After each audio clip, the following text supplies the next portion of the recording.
My name is Karl Kozak, and I'm president of the 3D Film Factory. I've been an independent filmmaker for about 15 years, and I was into shooting movies and shorts and different things. And I became a bit enthralled with the different camera rigs. I wanted to design one that was affordable for 3D filmmakers, and that's kind of the genesis of the company. I want to make it accessible for everybody. You know, we provide affordable, easy-to-use 3D systems that, you know, compared to some of the other companies out there. I know some of the others have these fantastic rigs.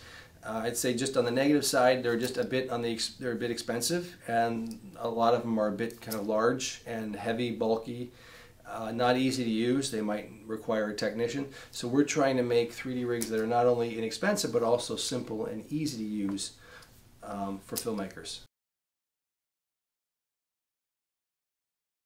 Well, I think a lot of us will admit that it's content, probably, because, you know, what's made this whole 3D revolution, if you will, possible recently is, you know, the advent of digital technology that's come about in the last decade, and then I think, you know, large screen TVs, and the need for the theaters to kind of find a way to reinvent themselves. So it was kind of a perfect storm in a way. All those kind of things came together, and that's what has made 3D so popular in the theater. Now moving forward, we're putting 3D TVs into people's homes with a company with Blu-ray players, and there's new 3D stations coming out. So content is going to be king. Yes, the studios might be making 20, 30 movies a year, but big deal, that's only 30, 40 hours of programming. We can watch that in 2 days. So what's going to fill the other thousands of hours? Well, it's, you know, reality shows and documentaries and independent films and things that people can shoot on a budget. So that's where we're trying to make, you know, rigs that are accessible, easy to use, that people can create that content with.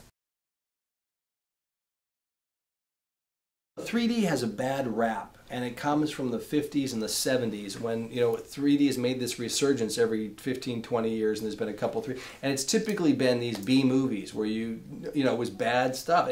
But, you know, it was more of a gimmick back then.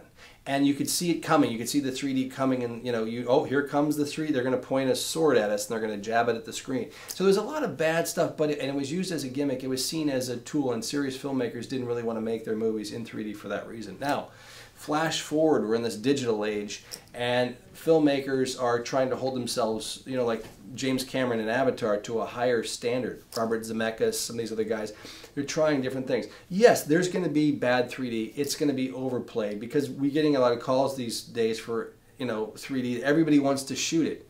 They don't, even if it doesn't make sense for their movie or it doesn't fit, they don't care. They wanted to shoot it in 3D because everybody's shooting 3D. That's kind of the statement I get. So yeah, we'll have to weed through the bad and the good stuff. But you know what? The consumer is going to become more knowledgeable, and they'll understand what is good 3D and what's bad 3D as we progress through this whole 3D revolution.